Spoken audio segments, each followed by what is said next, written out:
Yeah, my introduction is pretty short and easy. I was kind of asked at the last minute to speak. I live in Susia in the southern Hebron Hills. And when we made Aliyah in 2005, we came on a program called Bait Rishon B'Moledet, First Home in the Homeland. And we lived in a kibbutz shluchot. We were assigned a family to help us. We were also assigned a helper. That family was not an English-speaking family. It was actually a retired Israeli couple. And the mother and the wife just really liked to speak English. We thought it was weird. There were Americans there, but we weren't given an American. But it turned out to be great. Every Shabbat we would spend with this family, and their children would come with their little children, and we saw an Israeli family, and we learned how things worked in Israel, and we made friends for life, and they weren't Americans. And we had plans to never live over the Green Line. So we ended up living down south. My husband found a teaching job in a place called Sapir, near Eilat. And again, no Americans really. We were told there to look in Susia. Maybe you would like Susia. We had never heard of Susia.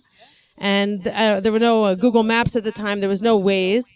So we jumped in the car and we drove. And I actually fell asleep on the way and did not see the soldiers, did not notice the checkpoint or anything like that. When I woke up, I saw houses with red roofs and olive trees and green grass and mothers with their little children sitting eating ice cream, like a summer camp. And I liked it. And I thought, this is great. Let's live here. Later on, I realized where we were. I could see the twinkling lights in the distance of Yatta. And we realized we were over the Green Line. We learned what the Green Line was, but we liked the place already. So it didn't matter at that point. And any fear we had was it dissipated. And I think a lot of people in America, in Europe, a lot of Olim are afraid to live over the Green Line. They've never been there. They don't know people there. They don't understand what it is. So I brought a map, and I'm just going to show you.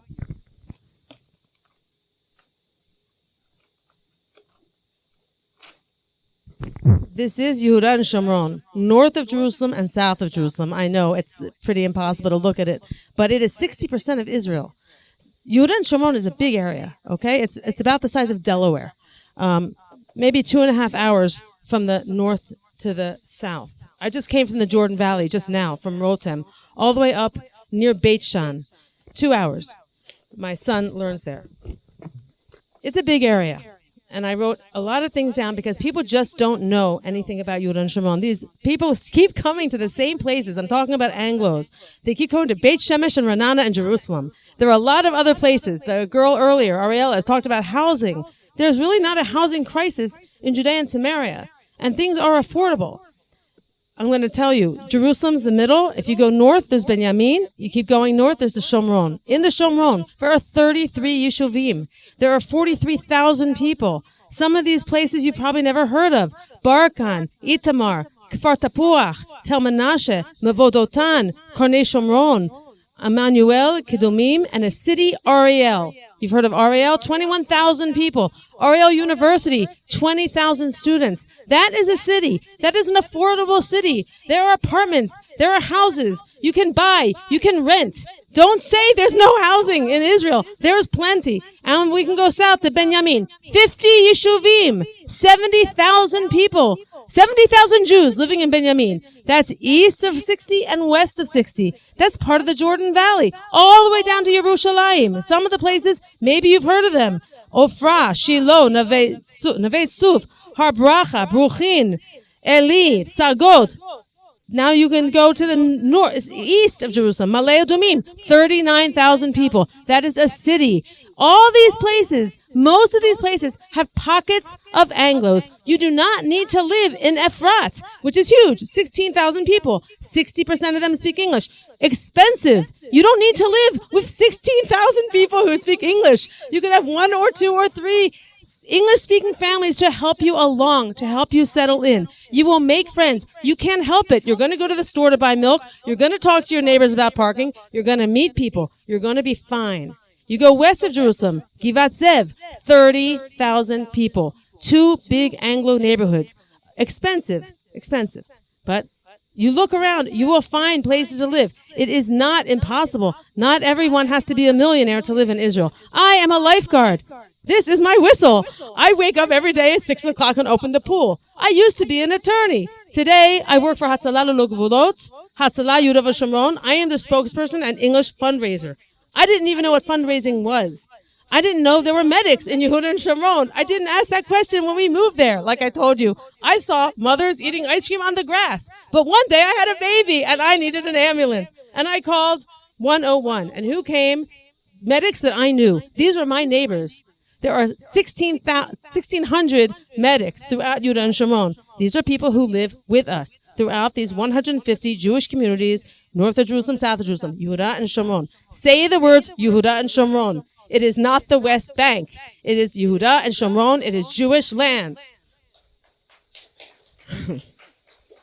Let's keep going. South of Jerusalem, Gush Etzion, 24 Yeshuvim, 24,000 people. Most of you know Efrat, very popular. There's also Meitzad. There's Nave Daniel, Kfar Etzion, Beit Ayin, and more. There are a lot of places there. It's a beautiful place.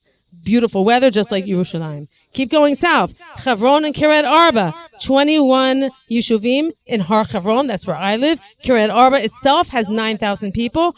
My whole region has about 25 Yeshuvim, 21 Yeshuvim, 14,000 people. Susia, where I live, has 200 families. When I moved there in 2006, there were 70 families.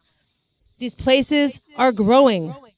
Israelis, just like you, wherever you live now, they do move. You're allowed to make Aliyah, by the way, and you're allowed to move. You don't have to move, buy a house, and be stuck forever. You can rent. It's okay. And look around. You don't have to live next to your parents or next to your sister or next to your neighbors from Teaneck. Look around. Take your time. It is normal to move. It is fine. It's not that hard. Delaware's not, Israel's not that big. I'm from Delaware. And if you keep going east of Yerushalayim, you'll get the Jordan Valley, which has 21 Yeshuvim, 14,000 people, very hot, very slow pace, beautiful. These are places and these are names I want you all to know. I think a lot of people just don't know them. And there are so many. Jordan Valley, let me just throw out some names for you. Shemot Mechola, Rotem, where I just was today, Mevorot Yericho are 3. But where I live, Har Chavron, I skipped it. A lot of you don't go south of Hebron. It's like you go to Hebron, you get off the bus, you run into Ma'ara Machpelah, you run back on the bus, and you leave. Hebron is different than any other place in Israel, any other place in the world. There's no other Hebron.